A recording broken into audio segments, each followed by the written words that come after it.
Hello guys, welcome once again my YouTube channel Rohit Bairod. दोस्तों, हमने NMR spectroscopy start कर रखी थी और उसमें जो लास्ट लेक्चर था उसमें देखे थे बेसिक कॉन्सेप्ट देखे थे एनएमआर स्पेक्ट्रोस्कोपी के, जिसमें रेडियो तरंग हो गई या फिर थ्योरी ऑफ एनएमआर स्पेक्ट्रोस्कोपी और चक्रण क्वांटम संख्या, कौन कौन से चक्रण क्वांटम संख्या का मान शून्य है तो उनके लिए कौन सा एक्टिव है या स्पेक्ट्रोस्कोपी या नहीं है, ये सब देखा था। तो उसमें हम आगे चलते हैं और जो एनएमआर स्पेक्ट्रा से संबंधित बिंदु देखते हैं हम कि एनएमआर स्पेक्ट्रोस्कोपी में जो बिंदु होते हैं उसके स्पेक्ट्रम से संबंधित वो क्या है कि कोई भी किसी भी है ना अणु में जितने प्रकार के प्रोटॉन होते हैं उसके एनएमआर स्पेक्ट्रम में उतने ही प्रकार के सिग्नल प्राप्त होते हैं। यानी अणु में जितने प्रकार के प्रोटॉन होंगे और तो उसके जो सिग्नल प्राप्त होगा उसमें उतने ही प्रकार के सिग्नल प्राप्त होंगे जितने प्रकार के उसमें प्रोटॉन है। सेकंड पॉइंट है इसका कि एनएमआर स्पेक्ट्रम से प्राप्त सिग्नल की स्थिति प्रोटॉन के इलेक्ट्रॉनिक यांत्रिक वातावरण पर निर्भर करती है। जो उसकी सिग्नल की स्थिति है वो प्रोटॉन है उसके इलेक्ट्रॉनिक यांत्रिक जो वातावरण है उस पर निर्भर करती है। तीसरा पॉइंट है कि किसी एनएमआर सिग्नल का एक से अधिक पीक्स यानी शिखरों में विपाटन निकटवर्ती प्रोटॉन की संख्या को दर्शाता है कि उसका जो विपाटन होता है वो शिखरों का, तो उसके जो निकटवर्ती जो प्रोटॉन होती है उनकी संख्या को दर्शाता है वो ये सिग्नल।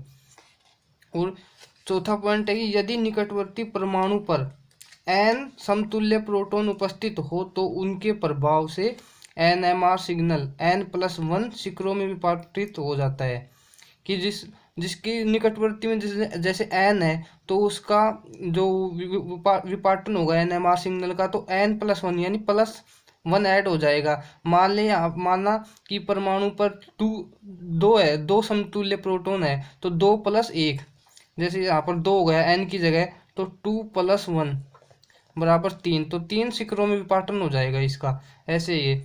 और पांचवा पॉइंट है कि यदि निकटवर्ती परमाणु पर अतुल्य प्रोटॉन उपस्थित हो तो एनएमआर सिग्नल का विपाटन n+1 और m+1 शिखरों में हो जाता है विपाटन।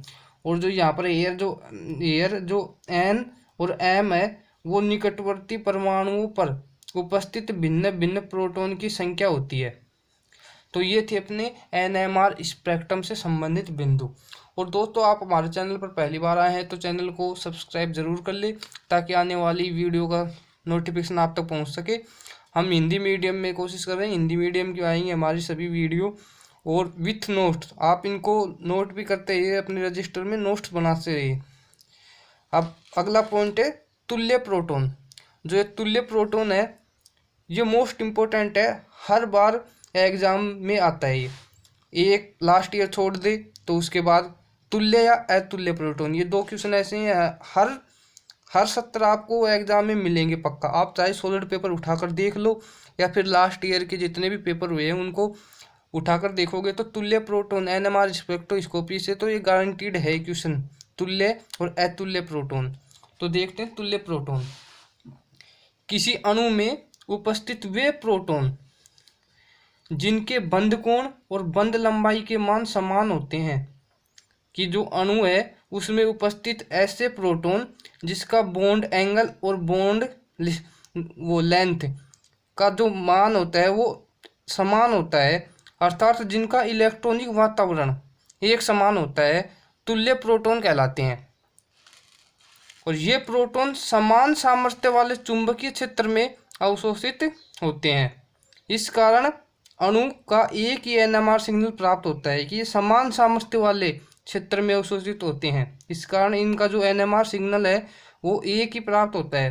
और तुल्य प्रोटॉन का इलेक्ट्रॉनिक वातावरण एक समान होने के कारण इन्हें रासायनिक तुल्य प्रोटॉन भी कहते हैं। क्या रासायनिक तुल्य प्रोटॉन, कई बार एग्जाम में ऐसे देता है कि रासायनिक तुल्य प्रोटॉन, कई बार तुल्य, तो इनको रासायनिक तुल्य प्रोटॉन क्यों कहते हैं?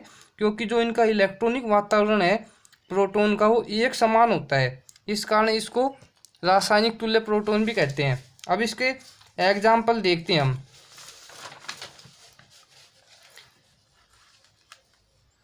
जैसे एग्जाम्पल फर्स्ट है ना मैथेन CH4। मैथेन में जो सभी हाइड्रोजन है वो एक समान प्रकृति के होते हैं।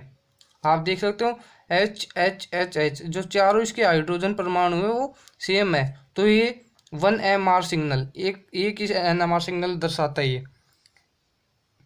अब दूसरा देखो एथेन C2H6, इसमें भी जो ये 6 हाइड्रोजन परमाणु है ये सेम है, इक्वल, तो इनका भी NMR सिग्नल वो एक ही प्रकार का होएगा। अब तीसरा देखते हैं साइक्लोब्यूटेन। साइक्लोब्यूटेन में भी ये जितने भी हाइड्रोजन है इनका सभी का इक्वल है, ये सभी हाइड्रोजन परमाणु समान प्रकृति के, इसलिए ये भी 1 NMR सिग्नल दर्शाता है। अब हो गया एथीन।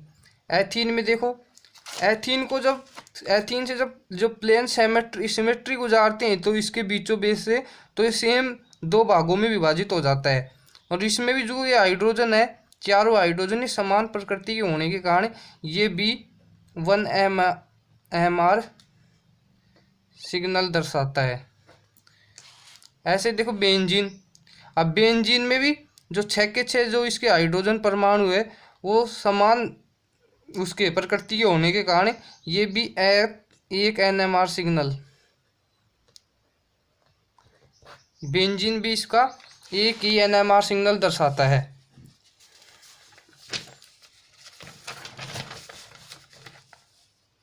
अब देखिए ये यहाँ पर है मोस्ट इम्पोर्टेंट लाइन, ये कि कभी कभी अणु में 2 प्रकार के प्रोटॉन होने के बावजूद भी वह एक ही सिग्नल देकर एक ही प्रकार के प्रोटॉन होने का संकेत देता है।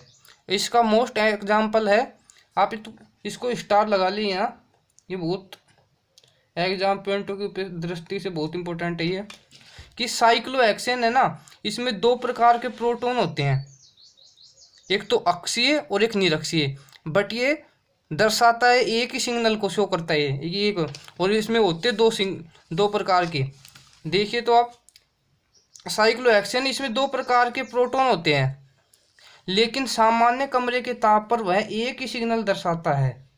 इसका कारण यह है कि साइक्लोहेक्सेन 2 प्रकार के स्वरूपों में पाया जाता है, नाव और कुर्सी रूप। आपने बहुत बार देखा होगा साइक्लोहेक्सेन का ये नाव, बोट वाला और चेयर रूप।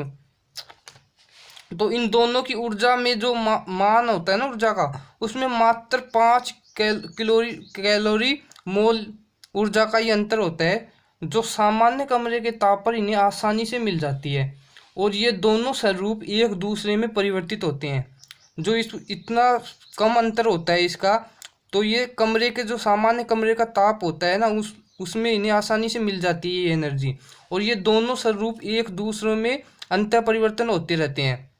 जैसे कि अंतर परिवर्तन में एक स्वरूप का अक्षीय हाइड्रोजन दूसरे स्वरूप के निरक्षीय हाइड्रोजन से, या फिर एक का निरक्षीय हाइड्रोजन होता है वो दूसरे के अक्षीय हाइड्रोजन में परिवर्तित होता रहता है।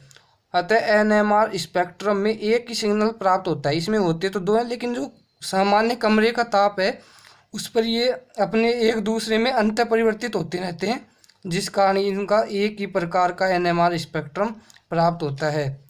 तो अगला टॉपिक अपना होगा अतुल्य प्रोटॉन। जब तक के लिए धन्यवाद, और हमारे चैनल को सब्सक्राइब करें ताकि आने वाली सभी वीडियो का नोटिफिकेशन आप तक पहुंच सके।